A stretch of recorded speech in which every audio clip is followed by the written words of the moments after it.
The address Clara gave us led to the old financial district, not the shiny new towers where Marcus conducted his legitimate business. This was older. Buildings from the 30s and 40s, back when money whispered instead of shouted, back when secrets were kept in safes instead of servers. Marcus drove in silence, his knuckles white on the steering wheel. We'd left Clara at the house with instructions to call us if anyone came looking. If Richard discovered what we were doing, I didn't want to think about that. "Are you okay?" I asked quietly. He glanced at me. "No, but I'm functional. That'll have to be enough." We'd been up for nearly 48 hours, running on coffee and adrenaline, and the desperate hope that somewhere in his father's secrets was our salvation, or our destruction. Hard to tell which anymore. The building was unassuming. Gray stone, narrow windows, the kind of place you'd walk past 1,000 times and never notice. Perfect for hiding things. Marcus used a key Clara had given us, old brass, heavy in his palm. She said he'd go to the third floor, Suite 3C. He kept it under a shell company name. Paid the rent 50 years in advance, so no one would ask questions. 50 years? My father thought in dynasties, decades, centuries. Marcus's voice was bitter. He thought the Harrington name would outlast empires, that his choices would echo forever. "Maybe they will," I said softly, "but maybe the echo will be different from what he planned." Marcus looked at me for a long moment. Then he pushed open the door. Inside was darkness and the smell of old paper and older secrets. Suite 3C was locked with 3 separate deadbolts. Marcus had keys for all of them. Clara had been thorough. When the door finally opened, I didn't know what I expected. Something dramatic, maybe. Something obviously sinister. Instead, it was just an office, desk, filing cabinets, bookshelves. Everything was covered in a thin layer of dust, like a museum exhibit of a life paused 5 years ago and never resumed. Marcus stood in the doorway, not moving, just staring. "He died in the house," he said quietly. "Heart attack in his study. But I think this was where he really lived. This room, these secrets." I squeezed his hand. "We don't have to do this. We can leave, find another way." "No, we're here. We need answers." He took a breath and stepped inside. "Let's find them." We split up. Marcus went to the desk. I took the filing cabinets. The first drawer was financial records, legitimate businesses, tax documents, nothing interesting. The second drawer was correspondence, letters from business partners, politicians, and people whose names I recognized from news headlines. All carefully filed, all probably worth something to someone. The third drawer was locked. "Marcus, this one's locked." He came over with a small set of keys, tried 3 before one clicked. The drawer opened. Inside were files marked with names, not companies, people. I pulled out the first one. Richard Castellano. Marcus took it from me with shaking hands and opened it. Inside was everything. Richard's background, his criminal connections, the illegal activities he'd been involved in before Marcus's father legitimized him with the contract. Proof that Richard had been blackmailing Marcus's father for years before the heir arrangement was even proposed. He wasn't just making a deal, Marcus breathed. He was being extorted. Richard had something on him, something big enough that my father agreed to trade away his future grandson just to keep it hidden. What did Richard have? Marcus flipped through more pages, then stopped. His face went white. "Marcus?" He handed me a photograph without speaking. It showed Marcus's father, younger, maybe in his 40s. standing beside a man I didn't recognize. Between them was a briefcase, open, filled with cash. On the back, written in Marcus's father's handwriting, Senator Morrison payment, environmental bill, opposition, 1994. Your father was bribing politicians, I whispered. Not just bribing. This was a senator who died under suspicious circumstances 6 months after this photo was taken. Everyone thought it was suicide, but Marcus's voice shook. If Richard can prove my father was connected to his death, it wouldn't just destroy the Harrington reputation. It would implicate the company in murder. I felt cold. So, your father agreed to the heir contract to keep Richard quiet. And Richard's been sitting on this leverage for 15 years, waiting for the perfect moment to use it. Marcus slammed the file shut. We can't use this. If we expose Richard, we expose my father. And if we expose my father, the company collapses. All those employees lost their jobs. Your family name becomes synonymous with corruption and murder. Exactly. He leaned against the filing cabinet, defeated. We can't fight Richard without destroying ourselves. Maybe that's not what we need to fight him with. Marcus looked at me. What do you mean? This file proves your father was being blackmailed, that the contract was signed under duress. That's a legal defense, Marcus.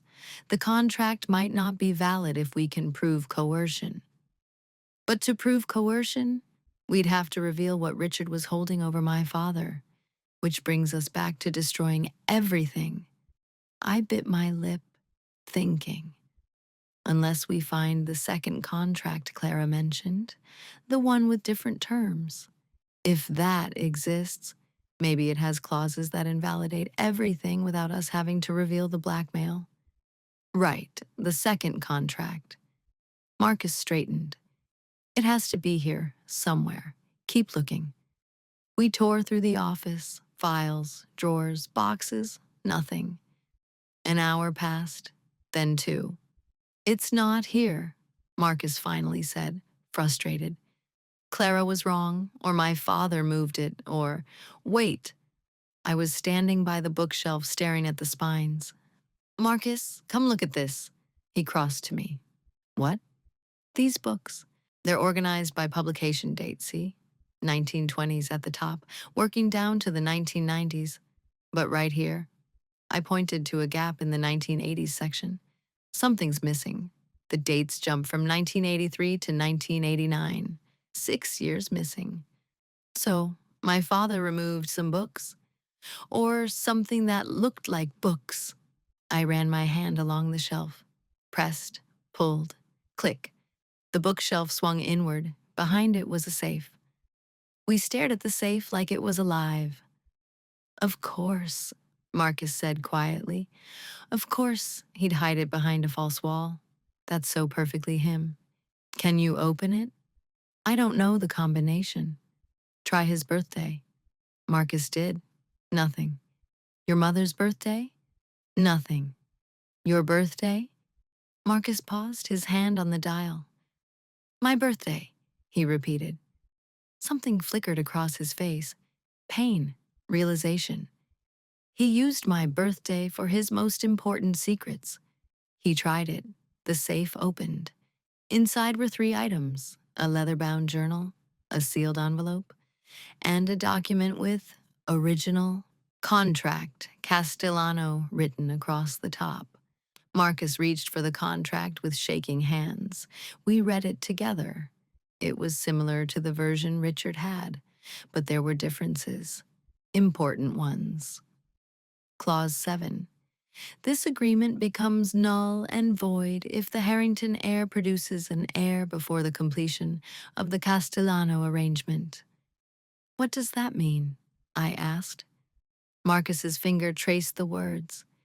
It means if I had a child, any child, with anyone, before fulfilling the contract with Richard, the whole thing would be invalid. My heart stopped. Emma? Emma, Marcus breathed. My father knew. He knew Sophia was pregnant, and he knew that if she had that baby, the contract with Richard would be void. That's why he paid her off. That's why he made her disappear. Not just to control me, but to keep the contract active. I felt sick. He sacrificed his own grandchild to maintain a blackmail arrangement. He sacrificed everything. Marcus's voice was hollow. His grandson, his son's happiness, his own humanity, all to keep his secrets buried. But Marcus, this means we have a defense. Emma existed, even though she, even though she didn't survive, she existed. If we can prove Sophia was pregnant before the contract deadline, we can invalidate Richard's claim. We'd need medical records, proof. Sophia has them. She showed me, remember? She has everything. Hope flickered in Marcus's eyes, then died. Sophia's missing. Richard has her.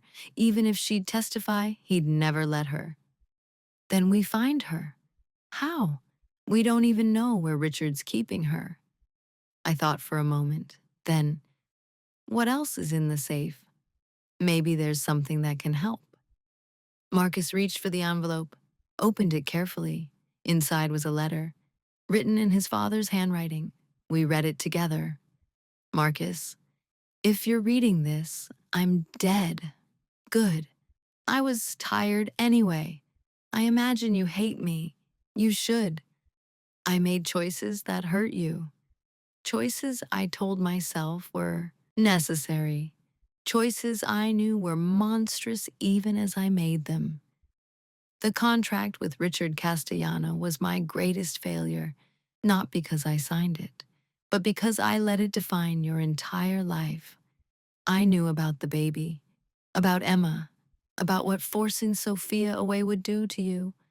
I did it anyway because I was weak, because I was a coward, because I couldn't face the consequences of my own crimes. Richard has evidence that would destroy everything I built. But here's the truth, son. I don't care about the empire. I never did.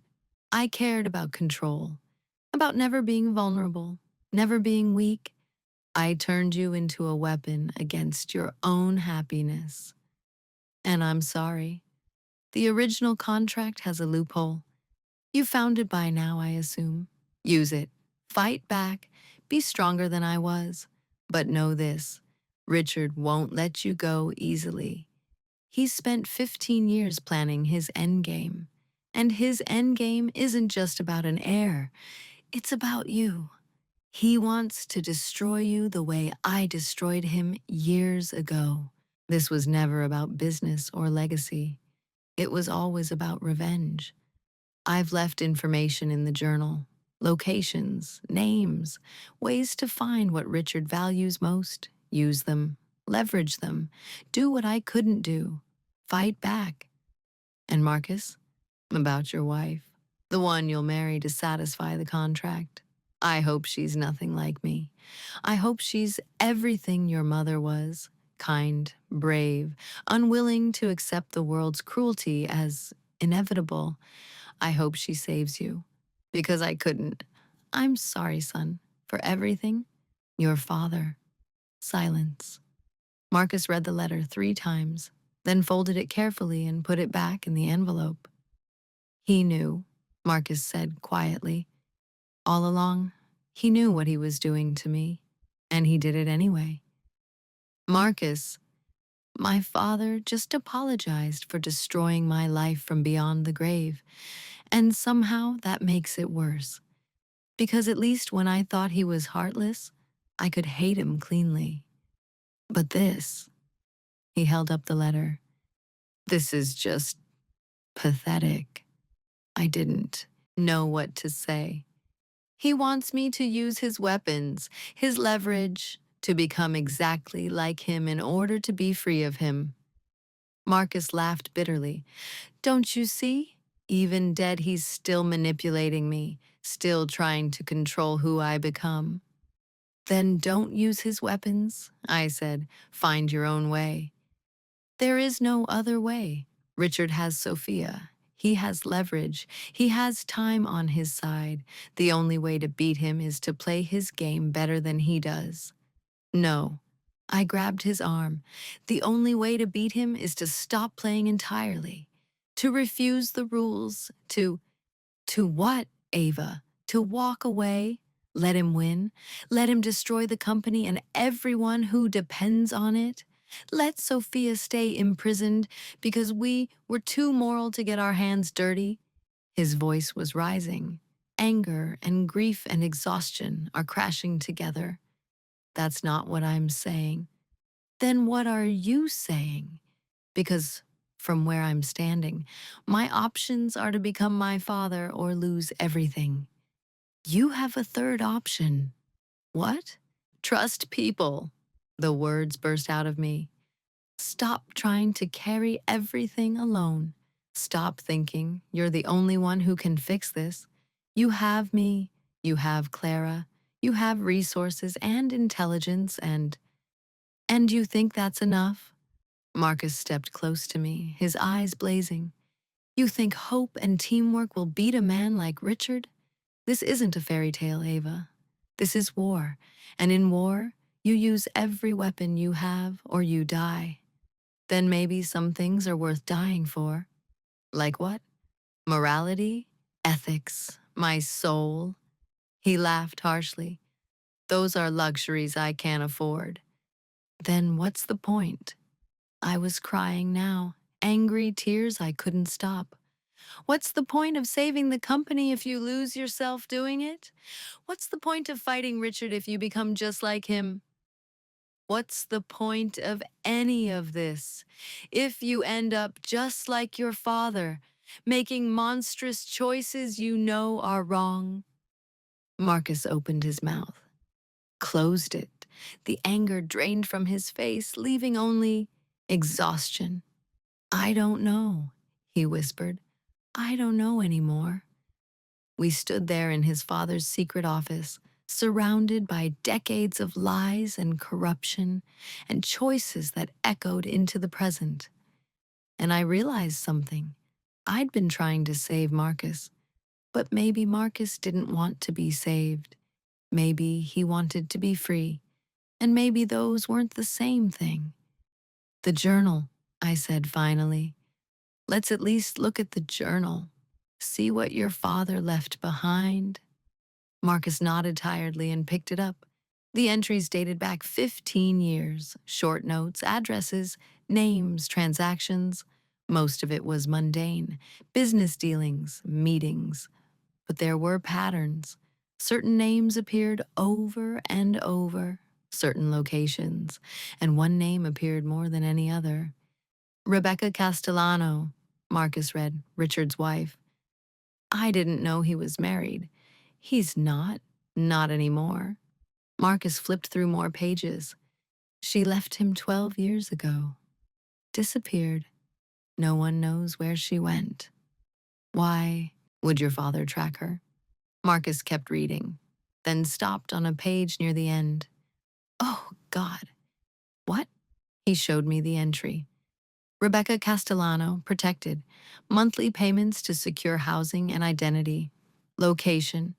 Redacted. Do not tell Richard. She is our insurance. I stared at the words. Your father was protecting Richard's wife? Paying her to stay hidden. Not protecting, hiding. Marcus's mind was racing. Richard's wife left him, probably because she discovered what kind of man he really was. And my father found her, convinced her to stay hidden, and kept her location secret as leverage against Richard. So, if Richard ever pushed too hard, my father could have reunited him with the wife who left him, or used her as a bargaining chip, or Marcus looked at me, or we could. Marcus, no, we're not using an innocent woman. We're not using her. We're giving her a choice. His eyes had that dangerous light again, the one that scared me. What if Rebecca wants to Testify against Richard? What if she has information about his crimes? What if she's been waiting 12 years for someone to give her the chance to bring him down?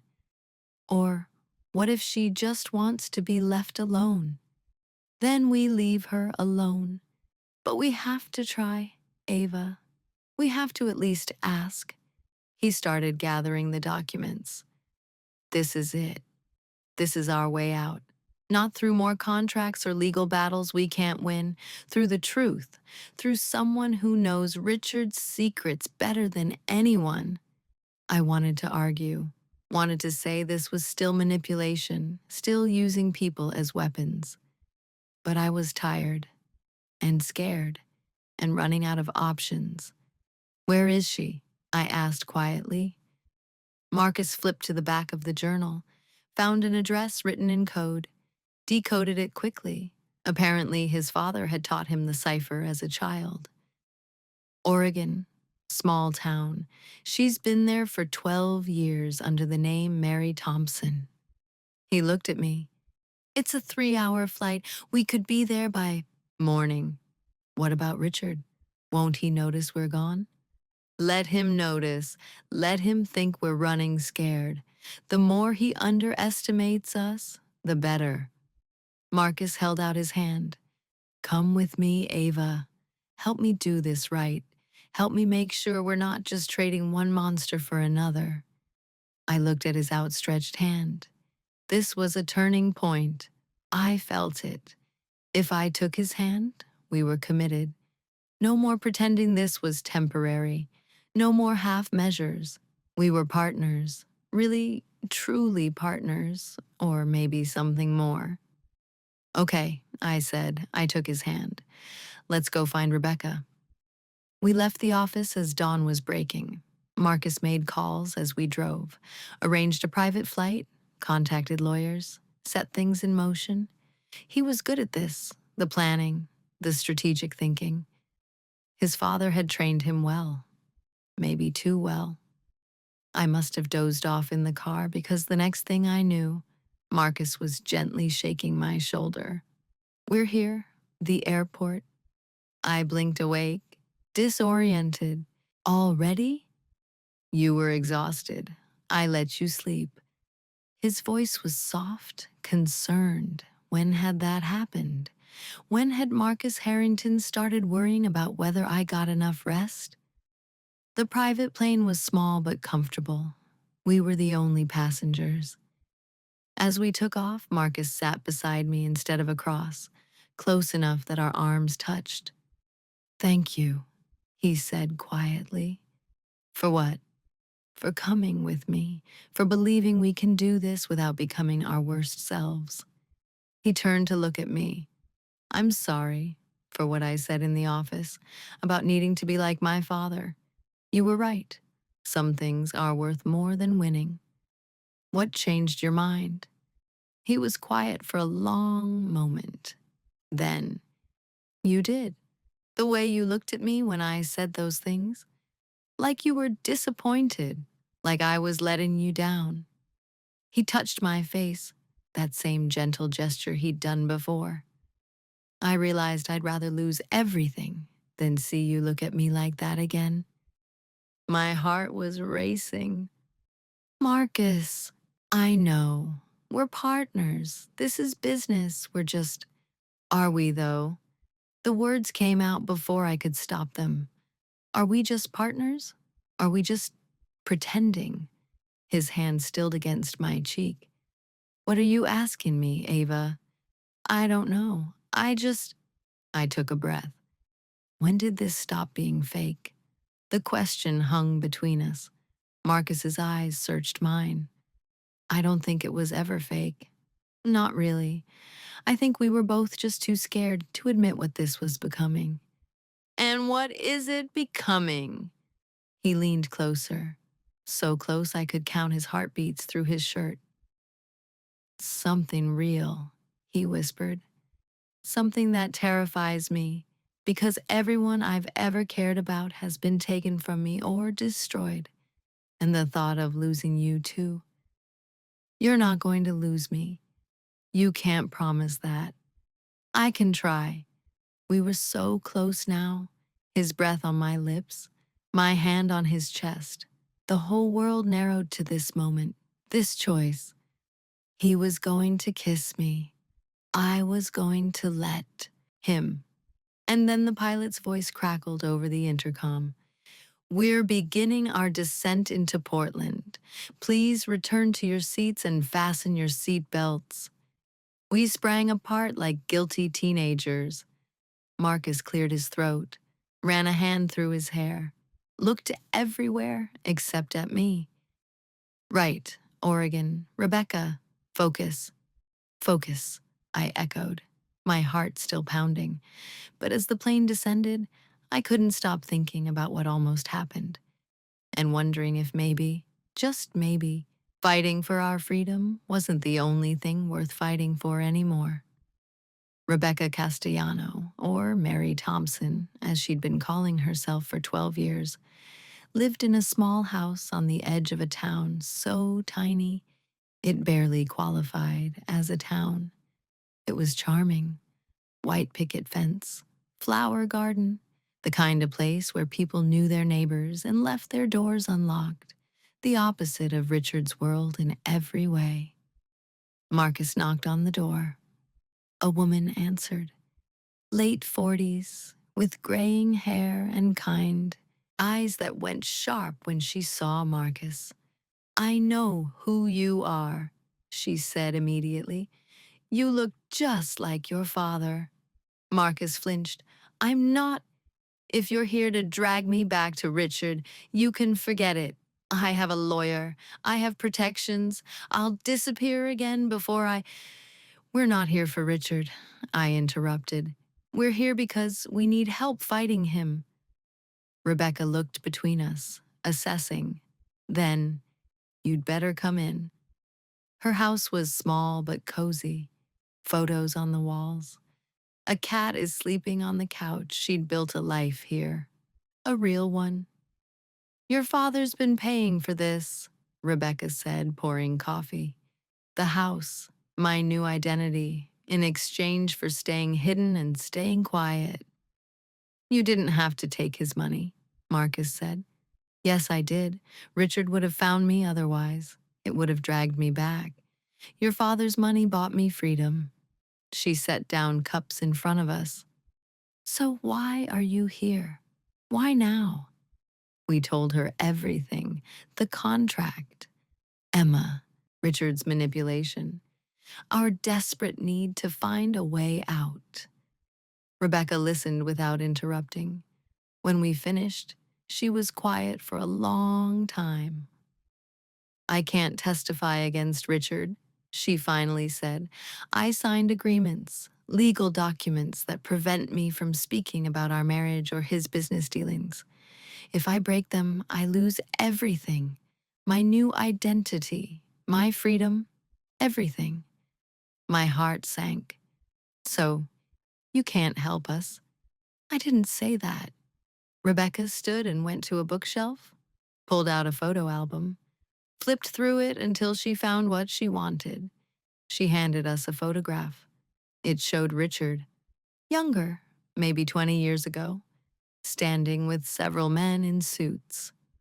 In the background, barely visible, was Marcus's father. This was taken at Richard's first major deal, Rebecca said. The one that made him rich. The one that, she paused, the one that got people killed. Marcus stared at the photo. What deal? Real estate development, waterfront property. The residents living there refused to sell. Richard's partners used methods to convince them, methods that resulted in a fire. 3 people died. And Richard was involved? Richard orchestrated it. I know because I was still his wife then, still stupid enough to believe he was a good man who'd made a bad choice. Her voice turned bitter.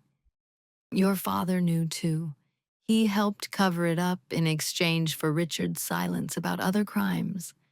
That's how their arrangement started. Mutually assured destruction. Marcus looked at me. If we can prove Richard was behind those deaths, he goes to prison. The contract becomes meaningless. We're free. I turned to Rebecca. But you said you can't testify. I can't. But I kept records, documents, recordings of conversations, everything I could save before I left him. She looked at us with fierce intensity.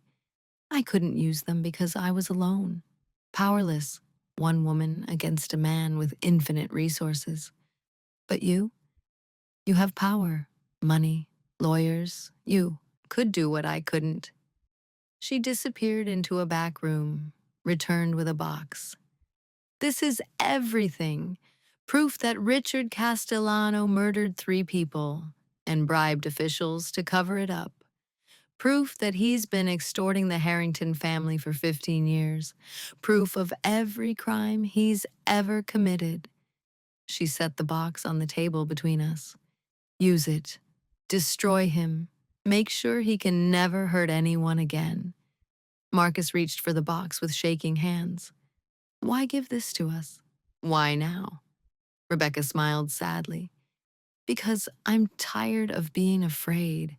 Because 12 years is long enough to hide. And because, she looked at me, because I see the way you look at each other, the way he protects you, the way you believe in him. That's what I thought I had with Richard once, before I learned what he really was. She turned to Marcus. You're not your father, Marcus Harrington. I can see that. Your father would have used me, manipulated me, taken what he needed, and left me worse off than before. But you asked. You gave me a choice. That makes all the difference. Marcus's eyes were bright. Thank you. Don't thank me yet. Using this evidence will expose your father's crimes too. The Harrington name will be damaged. People will know what he did. Good, Marcus said firmly. Let them know. Let everyone know. I'm done protecting his legacy. I squeezed his hand. Pride and relief and something else flooding through me. He'd chosen truth over preservation. He'd chosen freedom over control. He'd chosen to be better than his father. And maybe, just maybe, we'd actually found our way out. That's where we're stopping today. Marcus and Ava have the evidence. They have the truth. They have each other. But here's the thing about truth. It's dangerous. And Richard Castellano isn't going to go down without a fight. What they don't know yet is that Richard has been watching them, following them, and he knows exactly where they went. He knows about Rebecca. He knows about the box, and he's already making his move. What do you think Richard will do when he finds out they have evidence against him? Will Marcus and Ava make it home safely? And more importantly, what almost happened on that plane? Are they finally going to stop pretending? Drop a comment with where you're watching from and tell me, if you had evidence that could destroy someone powerful, would you use it immediately? Or would you be strategic about it? Because the choice Marcus makes next will determine everything, including whether he survives what's coming.